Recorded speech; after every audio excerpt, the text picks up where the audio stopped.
Ok, ya empezamos a grabar. Sí, Entonces, ¿tú me permítanme, dices, Yatsiri?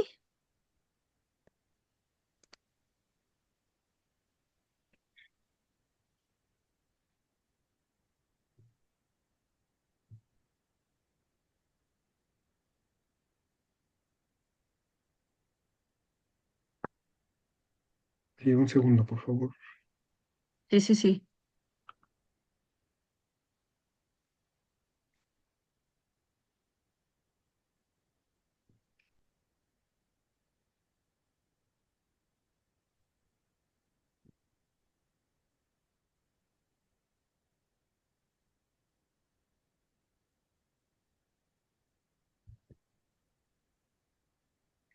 Pepe, no sé si me tengas que poner como host para, para Ah, poder. espérame.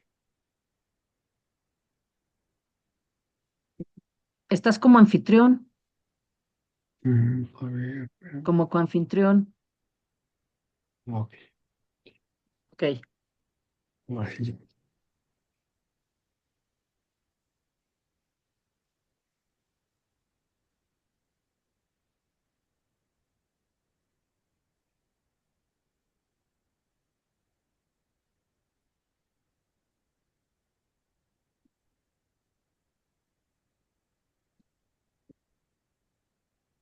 Se ve ya mi presentación, ¿verdad? Sí, sí, solo estamos viendo si ya se está transmitiendo en Lírica Prehispánica. Creo que todavía no. Ya que sí. ¿Ya?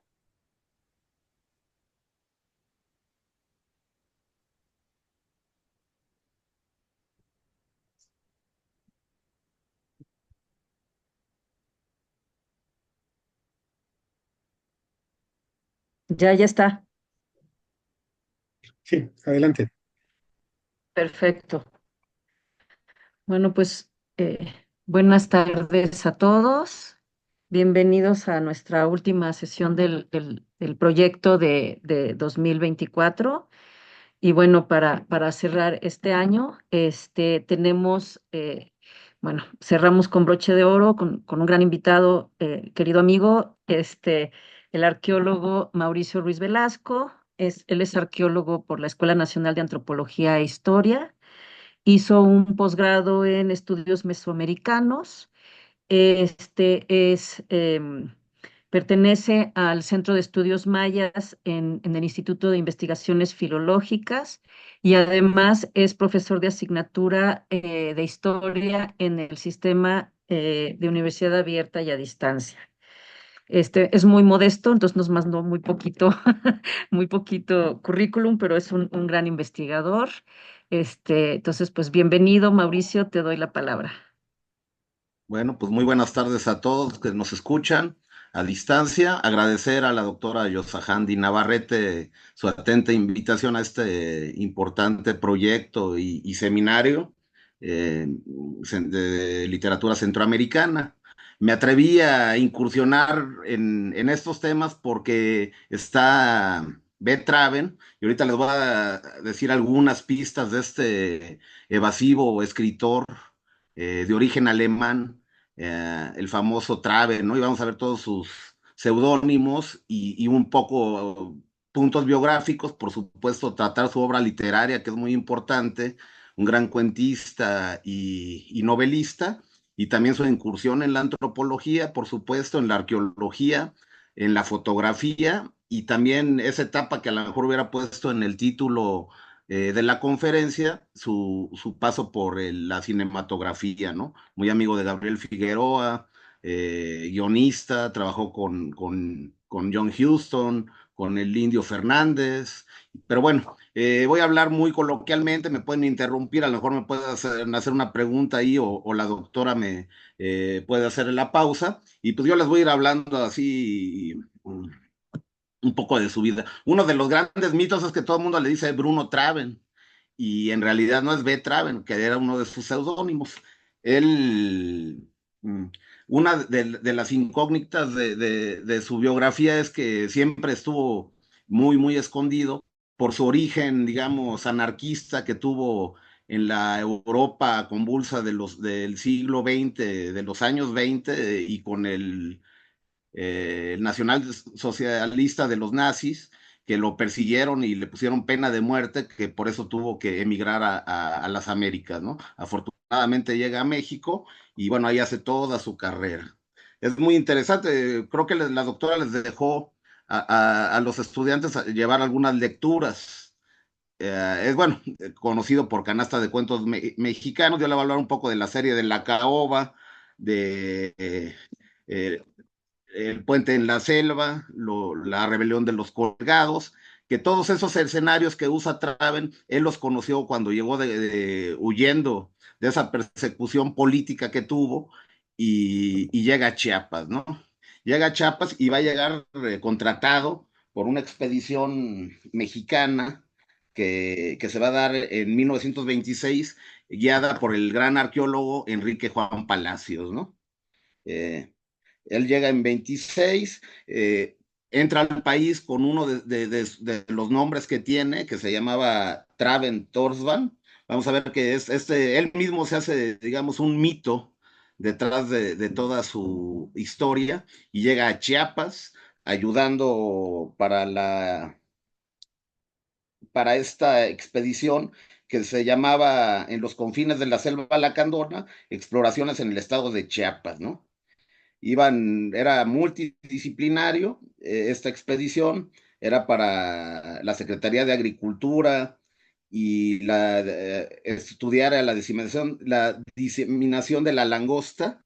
Y bueno, iba con otros grandes antropólogos de la época, como era Miguel Otón de Mendizábal, Enrique Meyer, Mauro Quintero, que era, digamos, el encargado de la arqueología de Chiapas en aquel momento, Frank Tema, y él iba como fotógrafo, además de ingenieros como Amalio Ruiz de Velasco y el doctor Alfonso Ernesto Dam, ¿no?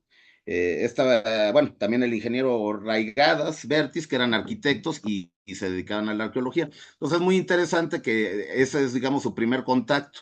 También estaba vinculado con los fotógrafos de la época, pensando en Tina Modotti y otros grandes, bueno, el mismo Álvarez Bravo, que vamos a ver fotos que son de ese estilo, ¿no? De la época, de ese mexicanismo, de busca del nacionalismo.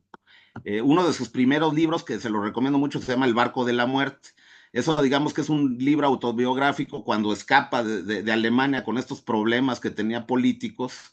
Él llevaba un periódico que se llamaba El Ladrillo en alemán y bueno, defendía la clase trabajadora y fabril y bueno, tuvo pena de muerte porque pues, era un revoltoso, digamos, para los nazis o lo que iban a hacer los nazis posteriormente, pero digamos tenía un sentido y una conciencia obrera muy importante, y en ese barco de la muerte es cuando se viene en un transatlántico, y por eso se le quedó también uno de sus apodos a Traven, que era el skipper, ¿no? Que es, digamos, el capitán, y cuenta, bueno, todas sus aventuras, digamos, de juventud, cuando hacer esos viajes en barco de trabajo ha de haber sido durísimo y que duraban meses, ¿no?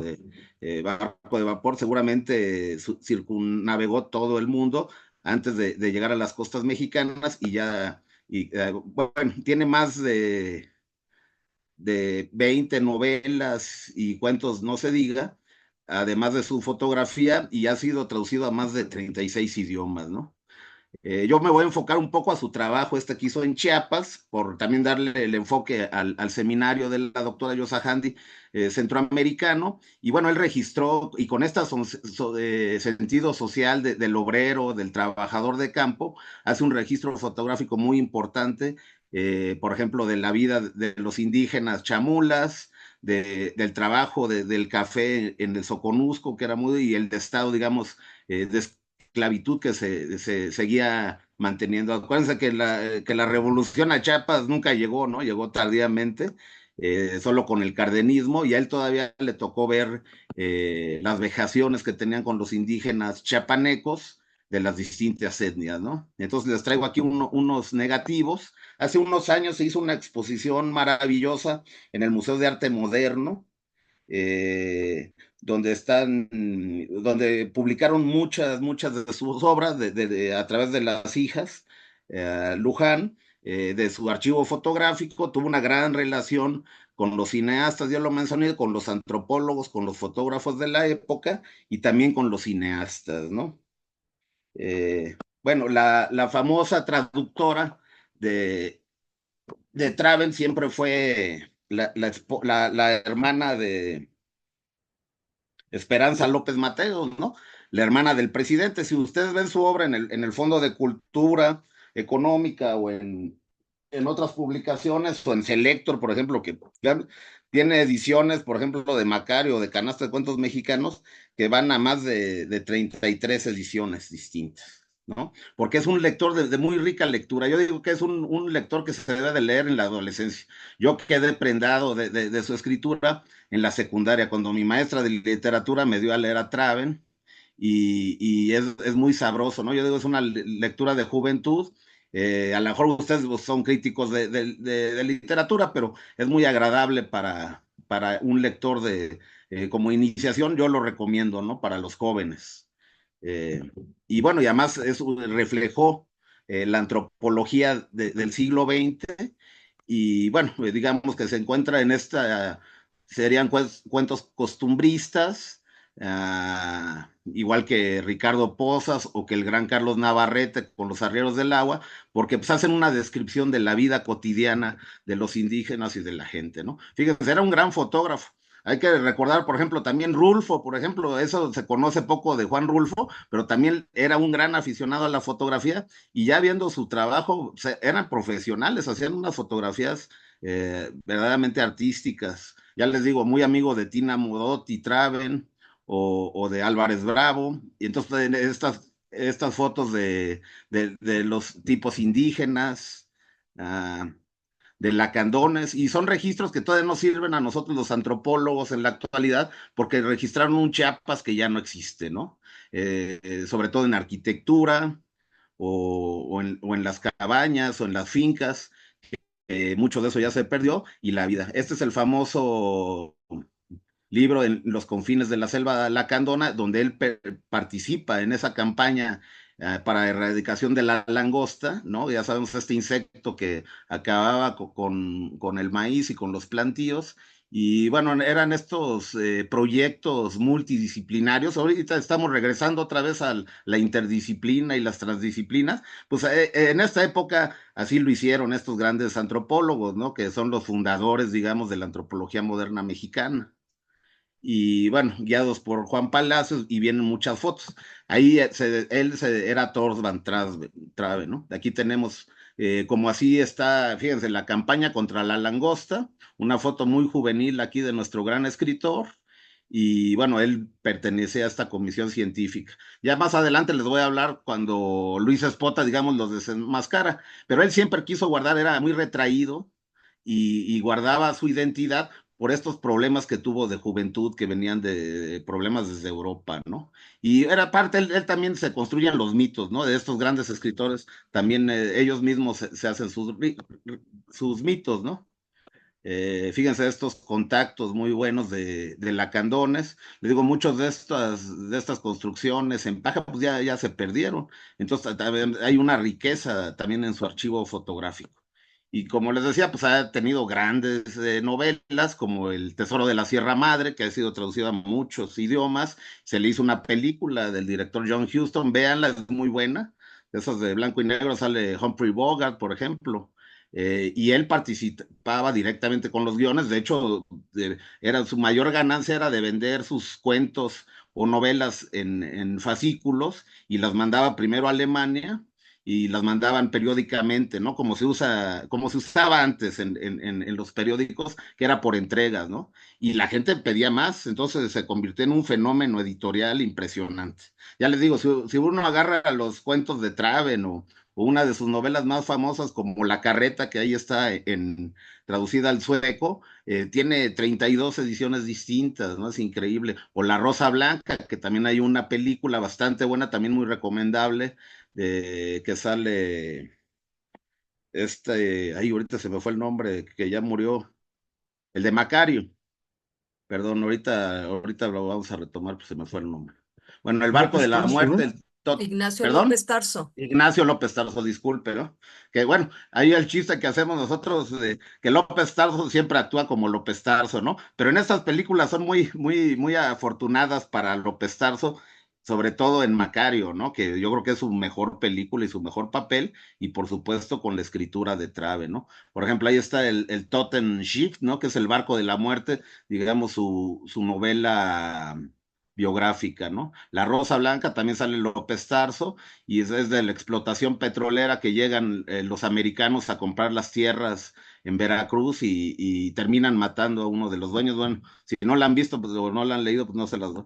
Y fíjense, este tipo de fotos que recuerda mucho a Tina Modotti o a Álvarez Bravo, de estas naturalezas muertas, digamos, pero son fotos de una gran calidad, ¿no? De blanco y negro, con composiciones, por supuesto, antropológicas o etnográficas, podríamos decir hoy, ¿no? Eh, y algo interesante para nosotros los arqueólogos es que también hizo un registro importante de monumentos arqueológicos en Chiapas, ¿no? Por ejemplo, esta es una escultura de bulto de un gobernante de Toniná, que él la retrata. Muchas de estas esculturas muchas veces o están ya, se han dañado con el paso del tiempo, o fueron expoliadas, o ya no sabemos dónde están, porque normalmente las retrataban, esto estaba en San Cristóbal de las Casas, en casa de algún colecto, ¿no? Y muchas de esas esculturas están perdidas, en el mejor de los casos van a los museos. Fíjense qué bonitas estas fotos de estos cargadores, ¿no? Acuérdense de la silla de indios, y nos deja un registro importante de la etnología. Son celtales, tzotziles, lacandones. Por supuesto, todo esto pues, fascinaba a los europeos y a los americanos por ese romanticismo o estas cosas pues, del Mexican Curious, ¿no? Fíjense, ahí están todos los cargadores, también la vida de los indígenas, y él lo denuncia en sus novelas o en sus cuentos, ¿no? También es una literatura de denuncia, ¿no? Esta literatura antropológica, ¿no? Que también es en las condiciones en las que viven y que son sometidos, ¿no? Los, los indígenas chiapanecos. Desafortunadamente nunca fue a Guatemala, pero también hubiera hecho un gran trabajo fotográfico. Ya en la última etapa de su vida, ya cuando develan quién era este gran escritor, porque él también es parte de su mito, ¿no? Él siempre fue muy discreto, hasta que en la revista Siempre, ahorita por ahí debo de traer unas imágenes, Luis Espota lo estuvo acosando prácticamente para decir, tú eres Trave, ¿no? Tú eres el famoso Trave, porque él, por supuesto, tenía su esposa López Luján, que tiene los derechos, era ahora sí que su editora, y su traductora, ya les dije que era Esperanza, la hermana del presidente López Mateos. Bueno, dejen tomo ahí uno. Fíjense, estas son altares de Toniná, es una ruina muy importante de una ciudad maya antigua, muy cerca de Ocosingo, y este tipo de objetos, pues a los arqueólogos nos sigue siendo muy útil, pero lo que quiero destacar es la calidad de su fotografía, ¿no? Y muchas veces estas piezas ya perdieron, esta está fragmentada, esta sí se conserva, pero podemos ubicarla muchas veces, ¿no? También hay un relieve de shock que él lo salvó del expolio extranjero, ¿no? Porque llegaban, sobre todo de las petroleras, como la compañía El Águila o las mineras, que los ingenieros les gustaba, les causaba curiosidad muchas de las piezas arqueológicas, y se las llevaban al extranjero y terminaban en museos del mundo, ¿no? Aquí tenemos una foto donde se ve Traven, fíjense, la vestimenta de la época. Seguramente están recolectando este insecto dañino para la agricultura, y con sus zaracof y vestidos muy de la época, ¿no? Llevan sus grandes botas para las garrapatas, y entre estos personajes estaba nuestro admirado, ¿no? Eran grandes exploradores, y además hay que recordar que ir a Chiapas en esa etapa, pues era todo en recua, en mula, y era toda una aventura, ¿no? Y las enfermedades, la malaria, lo que pasaba. Todos estos objetos se exhibieron en esa exposición que se hizo en el Museo de Arte Moderno hace unos años, fue en el 2017, si no mal recuerdo. El doctor Antonio Saborín hizo un artículo muy interesante también de esta expedición científica de Enrique Juan Palacios. Y bueno, y fíjense estas fotos, ¿no? Si conocen San Cristóbal de las Casas, el Arcotete, pero miren qué bonita foto, ¿verdad? En sepias, además ellos revelaban pues, a la antigüita, entonces de mucha calidad, y también estas, digamos, postales folclóricas, pero que nos registran las famosas lacas de Chiapa de Corzo o de otras regiones, los zarapes, esta idea de la mexicanidad, ¿no? Ha habido muchos biógrafos, aquí les traigo algunos ejemplos, por ejemplo, Carl Guttke, tal vez esta sea la biografía más completa de Traven, de Guttke, bueno, aquí hay otro, fíjense, aquí para que vean el nombre, si les interesa, de Traven, también hay uno, ¿Quién fue Traven? De William White, en distintas, porque causó mucha expectación, ¿no? Otra de Nancy San Prián, Betraven en México. O sea, es un autor que sigue dando, ¿no? Ha sido muy trabajado. Tal vez una de las más conocidas en lecturas mexicanas de setentas es la de Bauman, que seguramente algunos de ustedes la conocerán, también del Fondo de Cultura Económica, ¿no? Entonces Traven pues, sigue siendo un gran personaje que merecería más estudio, ¿no? Sobre todo para los críticos literarios. Yo hay veces siento que lo tienen un poco segregados, a lo mejor porque no era mexicano, pero yo sí lo metería en estas novelas, como les dice, como la de Arrieros del Agua o de Ricardo Posas, porque llevaba, digamos, esa escuela, ¿no? Esa escuela y reflejó muy bien. Muchos lo tachan de cursi, pero para mí no tienen argumentos porque su lectura es muy amable y te picas, ¿no? Qué mejor novela la que no la puedes soltar, pues Traven es de esos, en mi opinión, ¿no? Aquí les traigo otro ejemplo de cómo registró también la enseñanza, la educación indígena, ¿no? En ese México postrevolucionario, donde era el cambio, ¿no? Desde del famoso progreso, y nos dejó unas fotos sensacionales que nos hacen entender también al Chiapas de esa época, ¿no? Eso es muy afortunado. Esta es una foto ahí en el puente de San Cristóbal de las Casas, y fíjense cómo andaban en mula, porque además el caballo ahí no sirve, o sea, ahí hay que usar mula por el tipo de caminos que hay, ¿no? Una de juventud. O sea, cuando ya se dio a conocer por Spota, después de todo de ese, digamos, chismería de reportero, pues ya se abrió al mundo y supimos más, ¿no? Y por supuesto, sus películas, ¿no? Con el Indio Fernández, dirección de Julio Bracho. Bueno, esa ya la pasé, El Tesoro de la Sierra Madre con John Huston. eh, Otras de sus postales, ¿no? Hay que recordar que pues mucho esto lo consumían, también eran proyectos editoriales, pero para generar dinero, ¿no? Y eso pasó con los viajeros del siglo XIX, ¿no? El famoso viaje de Stephens y Catherwood también eran empresas editoriales para vender, digamos, el México al mundo, ¿no? Y abrir su camino. Algo interesante de Traven, como le repito, tenía ese sentido antropológico y también acusaba la condición de los indígenas en ese momento, ¿no? Que estaban en paupérrimas condiciones, todavía, bueno, en los 50 todavía las coletas bajaban a las señoras chamulas de la banqueta, ¿no? O las dejaban hasta los años 80, me atrevería a decir, ¿no? Y hizo, bueno, también estos retratos de las cofradías, esto es de Tenejapa, por ejemplo, de los celtales, en las vestimentas, ¿no? Que mucho eso ya está perdido, ¿no? Y la gran cantidad de su literatura, El puente en la selva, ah, y bueno, se le llama el ciclo de la caoba a todo lo que hizo, o sea, La rebelión de los colgados, Puente en la selva, La carreta, a distintas novelas que les podría enseñar, Los pescadores de algodón, El general Tierra y Libertad, por ejemplo, todo eso se considera del ciclo de la caoba y refleja el mundo indígena y el mundo, digamos, bucólico del campo mexicano.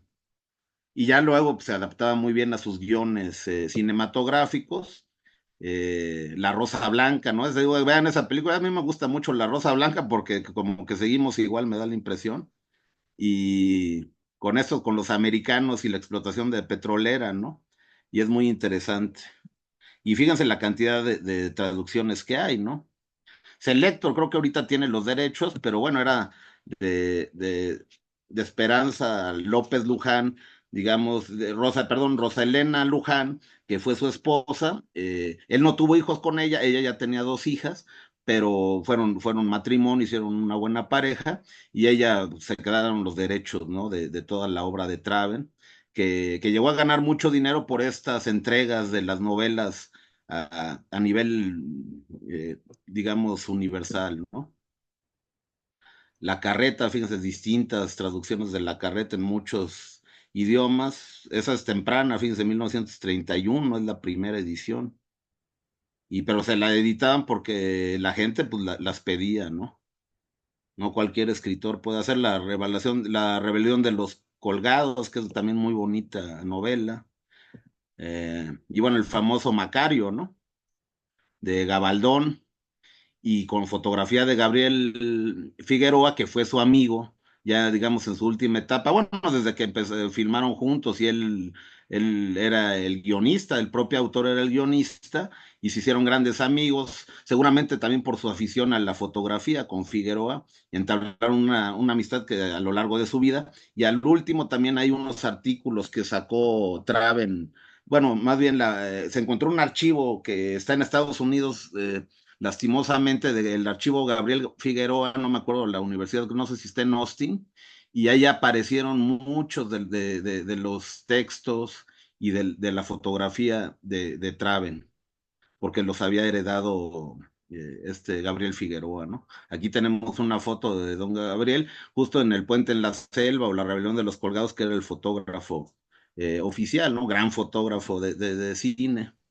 Fíjense, aquí tiene un autógrafo dedicada a mi, ¿qué dice? A mi sobrino Gabriel, ¿no? Porque él era mayor. Y pues Macario, pues tal vez es la más famosa, ¿no? Aquí les traje de esto de archivo Figueroa, que se encuentra en Estados Unidos, pues están los guiones cinematográficos, ¿no? Este es de Macario con sus anotaciones, y es muy interesante, ¿no? Porque les digo, me faltó ponerle en el título de la ponencia, era literatura y antropología, y hubiera puesto y cine, ¿no? Y cinematografía, porque también jugó un papel muy importante en el siglo de oro mexicano, del cine mexicano, ¿no? Aquí ya una foto, ya ahí su esposa Rosa Elena Luján, están en la cortina de la presa de Malpaso, en Chiapas, ¿no? Donde el maestro, el gran arqueólogo Carlos Navarrete, él participó, él era el jefe de campo en esa época. Seguramente lo conoció, igual que el doctor Peralta, amigos nuestros, digamos, de las tertulias literarias y antropológicas de los arqueólogos, ¿no? Sus credenciales, donde ya lo identifican, fíjense. Y bueno, hay mucho, también cuando salió de Alemania el famoso Red Marut, ¿no? Que era uno de los seudónimos más famosos, Red Marut, Betraven o Torsban. Pero tuvo muchos más, ¿eh? Y, por ejemplo, esta es la famosa polémica que fue con Luis Espota, otro gran escritor, también un gran novelista, que también vendía como pan caliente sus obras. Mi mamá, por ejemplo, es muy aficionada a Luis Espota. Yo me acuerdo desde niño que se leyó unos mamotretos así de Luis Espota, pero en realidad al Traven al principio le molestó mucho porque lo acosaba, ¿no? En los años 70 está publicado en la revista Siempre, ¿no? Cuando descubre a Traven, pero lo iba persiguiendo con cámara. Pero bueno, luego le hizo justicia a Traven, y esa no la he leído, esa de novela, El coronel fue echado al mar, es inspirada en la vida de B. Traven, ¿no? Entonces, interesante. Seguramente terminaron siendo amigos, ¿no? Pero al principio le decía, déjenme en paz, ¿no? Yo no quiero mi anonimato. Más allá de su persecución política, era un hombre introvertido que no le gustaba estar, digamos, bajo las cámaras, ¿no? Igual que todos el mismo Gabriel Figueroa, están detrás de la pantalla, ¿no? Están detrás de la cámara y de los spots, ¿no? Pero entonces esta ahora la voy a buscar porque esta nunca la leí. El coronel fue echado al mar, de Luis Espota, basado en la vida de Traven. Ahí viene un autógrafo. Esta la saqué de una revista que hace un amigo nuestro, Yosa Handy, el doctor Peralta, que la publicó, ahorita les digo, se llama La Revista de México. Esa me la recuerdo, el buen doctor Peralta. Y él viene, le hace unas palabras, porque también fue su médico personal. Y se ve Traven en palabras de Héctor Peralta, su médico y amigo. Fíjense qué bonito. Y le hace ahí unas entrevistas al doctor Peralta y bueno, y nos deja ver otras cosas sobre la amistad forjada. Ellos se conocieron en una chinampa, ¿no? Porque el interés de Traven siempre por el mundo indígena, ¿no? Aquí está, porque esa es de la revista siempre, ¿no? El acoso a Traven. Sí se ve bien. ¿Por qué no me dejan en paz? Esa es muy buena, ¿no? Sí, Porque Spot lo fue y lo correteaban así como paparazzis al pobre Traven, hasta que ya pues, le sacaron todas las... Pero bueno, son registros para, para abonar a su biografía. También, por ejemplo, pues en la gráfica popular mexicana, Leopoldo Méndez, ¿no? Que hizo estos maravillosos grabados en base a la rebelión de los colgados y que hizo todas estos grabados en torno a su guión y a la película, ¿no? Que muchas veces lo usaban para ilustrar, digamos, los carteles o las propias novelas del gran escritor, ¿no? Esta fue, bueno, de Emilio Fernández y Crevena, que era ¿cómo se llama? El productor. Es un linoleo de famoso Leopoldo Méndez, ¿no? Que Navarrete tiene una gran colección de grabados de estos también de Río Blanco, si no mal recuerdo, y sobre todo de Leopoldo Méndez, ¿no? Que eran, y bueno, esto es una fotografía de la película, ¿no? De fotografía de Gabriel Figueroa. Y bueno, y los grandes carteles, ¿no? Yo para mí sí es la mejor de López Tarso, Macario, aunque siempre actúa igual que les digo de chiste, ¿no? Pero bueno, un poema cinematográfico, dirección de Roberto Gabaldón, el autor Traven y la fotografía de su buen amigo fotógrafo Figueroa, ¿no? Que fue un éxito, siempre la pasan en muertos, no dejarán mentir, ahí si la ven en el 9 o en el 22, siempre en época de muertos es un clásico verlo, y justo destaca por bueno, además de la historia, porque además creo que esa historia no es de tradición indígena, esa creo que es tradición europea de que se va a comer el pollo solo, así. Pero bueno, son mitos ya, digamos, universales que Traven lo llevó muy inteligentemente a la vida indígena del momento que él conoció, ¿no? Entonces la adaptó. Pero entonces eso sería interesante ver. Pero bueno, me han dicho algunos antropólogos que no es una tradición indígena propiamente, sino que adaptó, digamos, un mito europeo y lo trajo al México indígena. También esta, La Rosa Blanca, también es muy buena. Rita Macedo, Martel, esa es muy buena, ¿eh? Esa, véanla. Yo creo que ya se puede ver en Netflix o así. Pero de vez en cuando en el 11 o en el 22 la pasan, esta, la de La Rosa Blanca. Y vale la pena, ¿no? También una fotografía.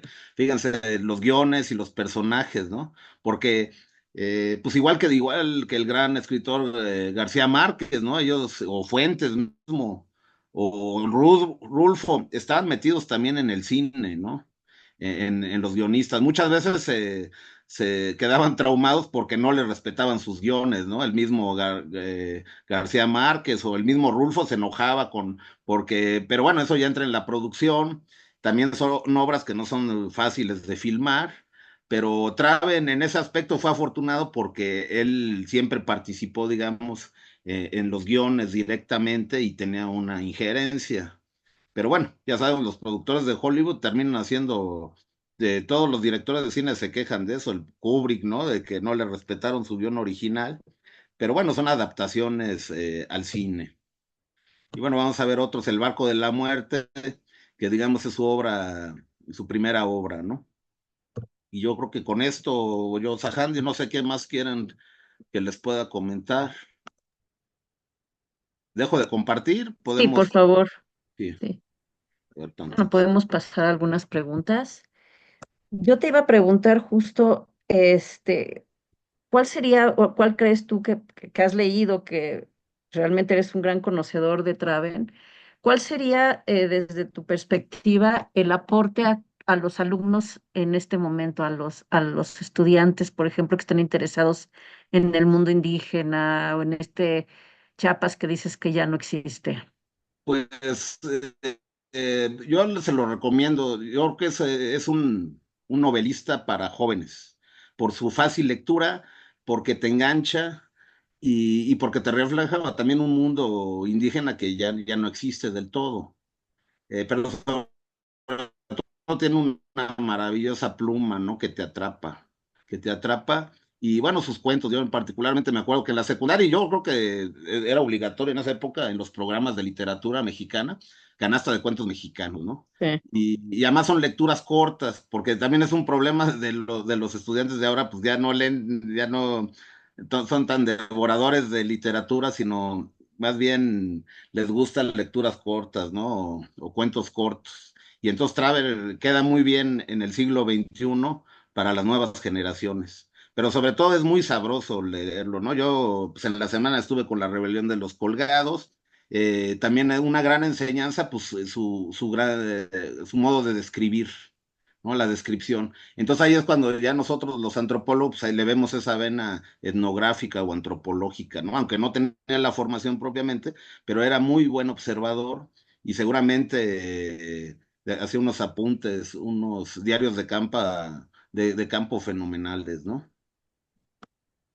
Aquí en el chat preguntan que cuáles fueron los diferentes seudónimos que usó Traven. Bueno, uno de los más famosos, Red Marut, cuando sale de Alemania, les digo, él estaba escribiendo en un periódico anarquista en favor de los obreros, que también denunciaba en esa época pues, las condiciones ya de la revolución industrial y las condiciones de los obreros y de los mineros de Bavaria, por ejemplo, Red Marut.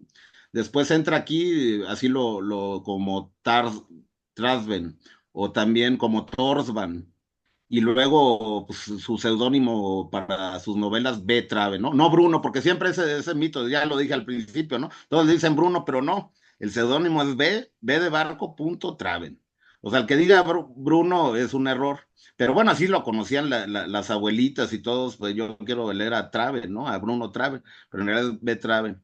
Y digamos que es el seudónimo más conocido, pero sí tuvo varios, ¿no? Red Marut, esa me gusta mucho a mí, Red Marut.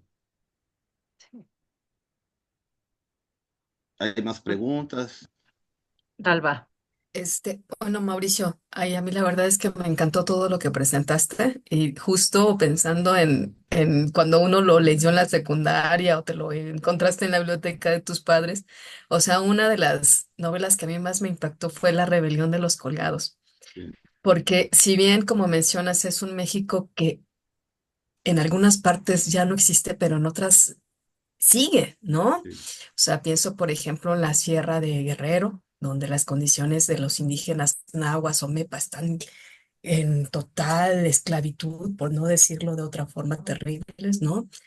Que si bien cambian los trabajos, pues existe un trabajo forzado, así como en diferentes escalas con diferentes productos.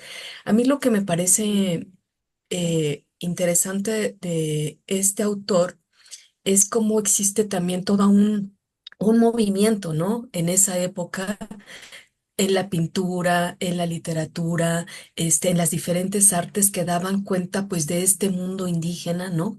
Que no era como una situación, pues, de mucha extrema, de muchas injusticias y de muchas desigualdades, pero también con una capacidad como de decidir, ¿no? En estos mundos, pues, tan abigarrados.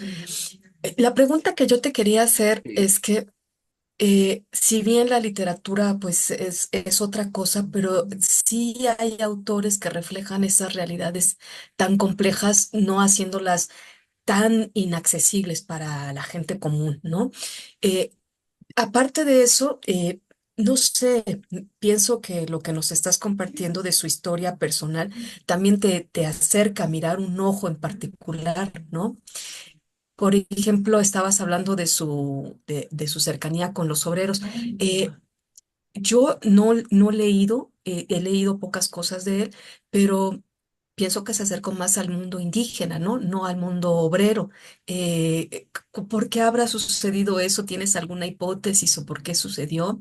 Pues sí, es, Esa es una sí, pregunta para mí, sí, sí, sí, déjame sí, perdón, sí, y la otra es que si bien como lo mencionaste hace un momentito, me gustó mucho lo del cine, ¿no? Que también a lo mejor es otra beta por explotar, pero también eh, como que sí tenían sus adecuaciones y todo, pero creo que pudieron por lo menos en la de Ignacio López Tarso, los diálogos son sumamente hermosos. sí, Es de mucha lentitud, la fotografía, o sea, como que pudo captar la esencia de la obra, ¿no? Esos claroscuros, es más, hasta uno le pone el rostro, ¿no? A Macario y a la esposa, y hasta sientes que se va a comer el guajolote, pero después no, o sea, es realmente una obra muy, muy interesante, ¿no? O sea, aun cuando los autores puedan ver como las partes que no, porque una obra literaria y una del cine pues nunca van a estar igual, pero desde tu óptica, ¿qué nos podrías decir como en esas interrelaciones que se conjuntaron dentro de la obra cinematográfica y de la obra literaria? Si pudieras explorar un poquito más al detalle, ¿no? bueno, Bueno, solo son dos. Muchas gracias gracias, por tus Mauricio. comentarios, por la pregunta. Bueno, la primera de los es muy, muy buena pregunta esa, porque sí se fue por el mundo indígena. Yo pienso que se enamoró de México cuando llegó, pero bueno, tenía esta conciencia de lucha de clases, pero desafortunadamente hubiera sido interesante también que explorara las fábricas de ese México, de México Ujú. de mediados o de los 30, ¿no? Pero sí, yo creo que se enamoró del campo mexicano y se fue por eso, y entonces ya no reflejó, digamos, la vida obrera, pero sí lo menciona en algunas de sus obras. Por ejemplo, el Barco de la Muerte, pues sí habla, porque venía, digamos, de las minas alemanas de carbón que eran terribles y más o menos estaban en iguales o peores condiciones que las minas de por acá, ¿verdad? Pero sí es interesante porque sí le dio, pero yo pienso que se enamoró de Chiapas, como a todos nos pasa cuando has ido a Chiapas Sí. y pruebas el pozol, pues siempre regresas, ¿verdad? Y, pero ese es un buen comentario porque sí se fue al mundo indígena de lleno. Y la otra, híjole, pues es que más bien, ya tú, eh, sí, un mundo fascinante con el cine, lo refleja muy bien en su obra y se adaptaron, ¿no? Ese México digamos, de nacionalismo, del folclore mexicano, que desafortunadamente luego los antropólogos lo erradicaron, pero pues es parte también de la historia, ¿no? El folclore. En Guatemala todo se trabaja folclore. Aquí, no es, digamos, la antropología científica moderna eliminó el folclore, era mal visto en esa época, Ujú. pero este tipo de personajes sí lo supieron, digamos, retratar. Por ejemplo, se me olvidó también comentarles de Anita Brenner o también de Weston, el fotógrafo, ¿no? La relación con estos fotógrafos de esa época que hacían estas naturalezas eh, muertas o el mundo indígena de forma muy, muy directa, ¿no? De un lado etnográfico, pero de otro lado para reflejar la condición de la vida indígena en ese momento que no era nada fácil, ¿no? Pero sí, no, era maravillosa esa época que vivieron porque era lo que decía la transdisciplina, ¿no? Lo que ahorita estamos regresando de esa super especialización, por lo menos en la arqueología sí nos ha pasado, ¿no?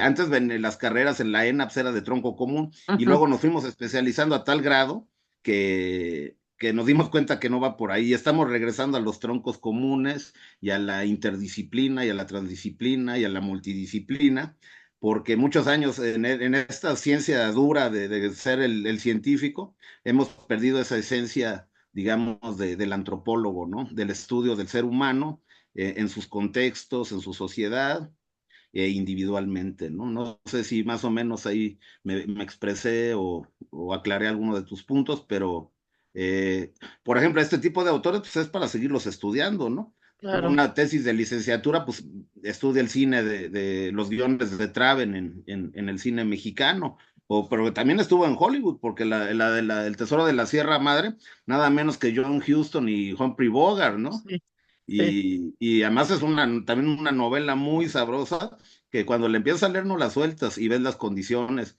y también reflejan la naturaleza humana, ¿no? O sea, la ambición por el dinero, igual La Rosa Blanca es muy buena su guión porque también refleja los intereses, digamos, norteamericanos sobre el petróleo mexicano antes de la expropiación petrolera, ¿no? O sea, Traven iba un paso adelante en todo lo que fue sucediendo, digamos, en la justicia social.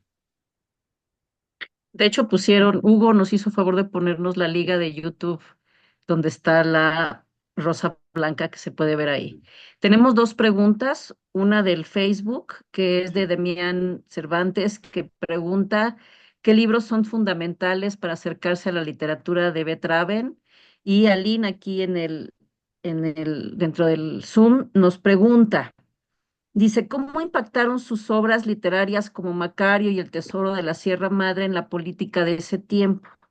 Derivado a que marca la desigualdad social y es como ver dos caras de la moneda, una donde el mismo autor busca refugio en México y el gobierno mexicano lo permite, pero a su vez México está en una gobernanza autoritaria de Plutarco Elías. ¿No genera esto una disidencia? Pregunta Aline. Pues no, más bien yo creo que abona a ese momento histórico, ¿no? Y poco después va a venir el cardenismo revolucionario que pues viene la expropiación petrolera y justo se da en este tiempo, ¿no? Él yo creo que lo acusa prematuramente o ya lo veía venir tal vez, ¿no? Con la Rosa Blanca. Y bueno, también el trato de los finqueros y de los hacendados hacia el mundo indígena, ¿no? Yo por eso me acerqué mucho a Traven, porque yo estudio arqueología industrial, fincas cafetaleras, y él hace un reflejo todavía que parece de época porfiriana, ¿no? Eh, y bueno, para leer la obra de Traven, pues lean a Traven, ¿no? Que es lo que quiere cualquier escritor, que era lo que le decía Spota, ¿no? O sea, no es la persona, es la obra, ¿no? Y los grandes escritores, pues siempre se quejan de eso, ¿no? O sea, no, o Jacques Cousteau, yo me acuerdo, ¿no? El gran biólogo marino, que pues ya querían el retrato de él, así le dicen, no, pues vean mi obra y abonen a la causa del ecologismo y de la conservación. Y Traven era de ese tipo, ¿no? O sea, hay que leer a Traven. Pero ya les digo, hay muchas biografías. Yo creo que la más completa es la de Karl Guttke, un alemán que también ya hay muchas traducciones y que, bueno, tuvo acceso a archivos personales que están en Alemania y que están en alemán o en Estados Unidos. Pero bueno, para entender a Traven hay que leer a Traven, ¿no?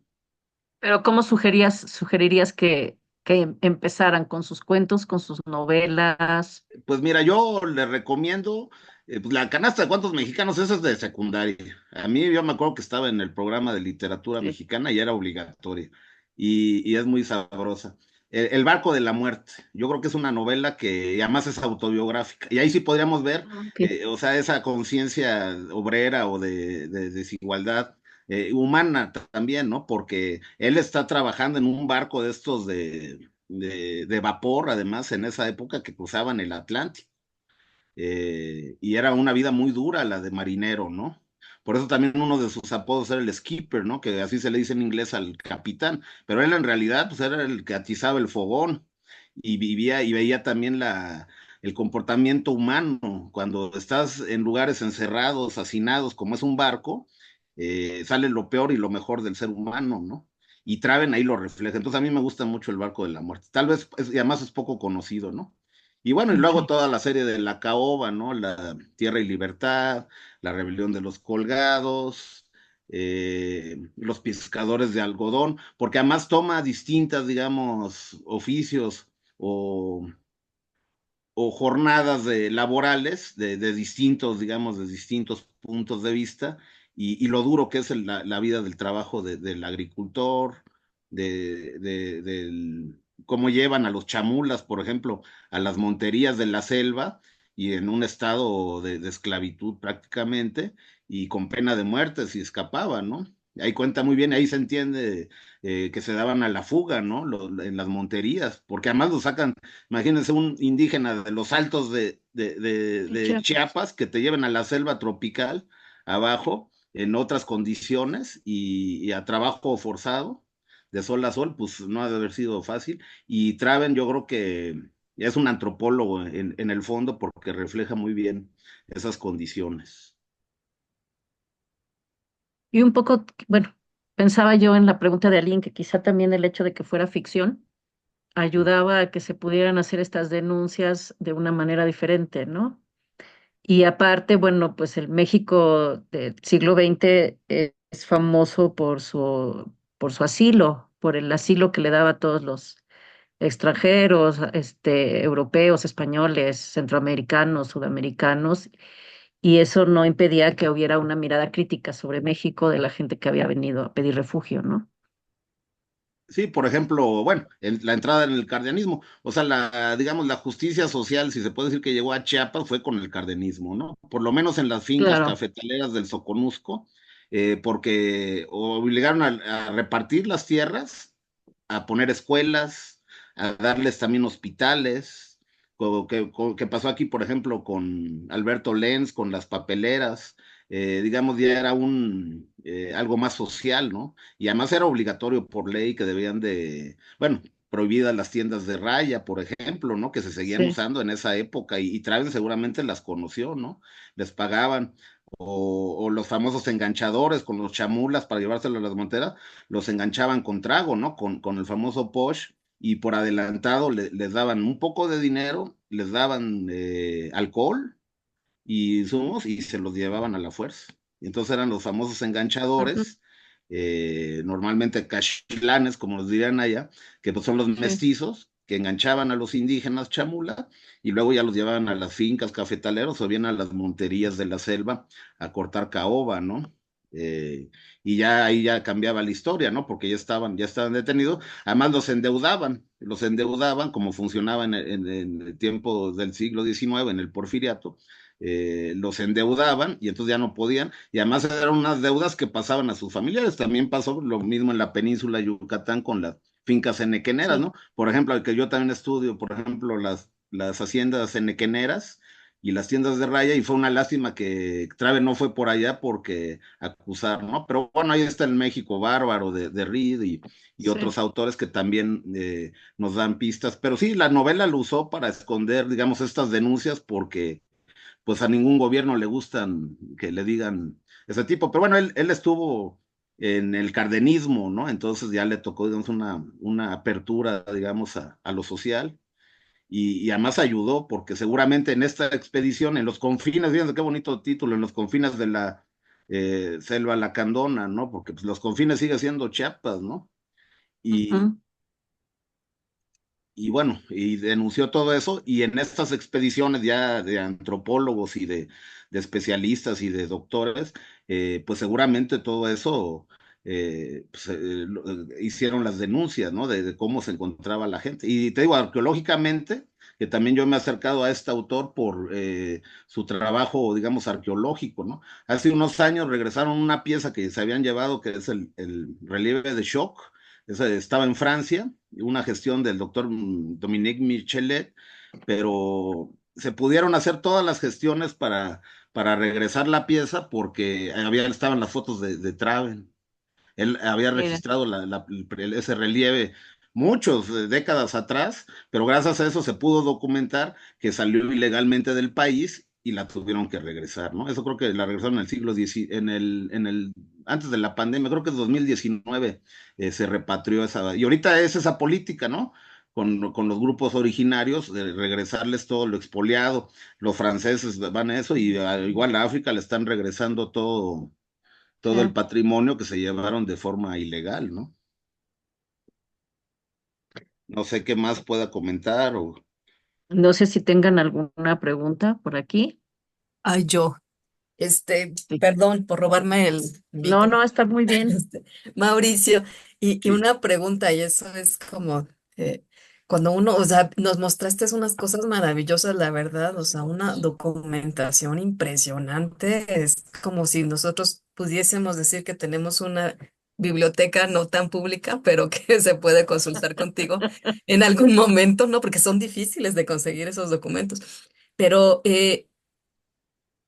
¿cuándo es que empezaste? ¿Cuál fue el primer libro, el primer documento que recopilaste de este autor? Llevo años juntando y mira, aquí les voy a enseñar tengo mi relajito, como dirían aquí en mi casa, tengo mi relajito, entonces tengo pilas y pilas de Traven y compro, no leo alemán, pero si veo una novela de Traven en alemán la compro. Entonces tengo mi buena colección y eso lo aprendí de mi gran maestro Carlos Navarrete, porque él nos enseña así la investigación de cajón, porque él lo va, sí, va juntando, pero yo llevo años, te puedo decir que llevo más de 30 años juntando cosas de Traven, y también tengo recortes de periódico, tengo de todo Wow. por ahí, pero bueno, no les puedo dar todo pero por aquí tengo un periódico uno interesante. De La Jornada también hace unos años salió ese del archivo de Gabriel Figueroa y aparecieron cosas de Traven. Entonces recorto, pues, sale algo Traven, recortas, ¿no? Y esa es la estrategia que yo lo aprendí con el maestro Navarrete.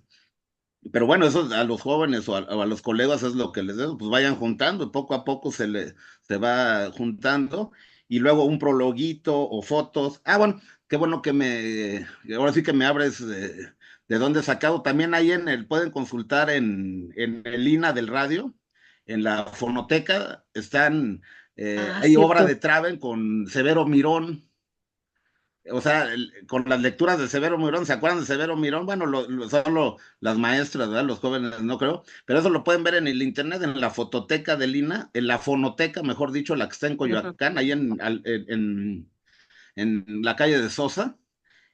Bueno, ahí está la fonoteca del Instituto Nacional de Antropología, pero eso está en la red, en el internet, podemos ver a Severo Mirón, que era, digamos, un cultivador literario, un promotor de la cultura, quiero decir, que hacía lecturas y hay unas, por ejemplo, de Trave, ¿no? Un fragmento o algún cuento corto.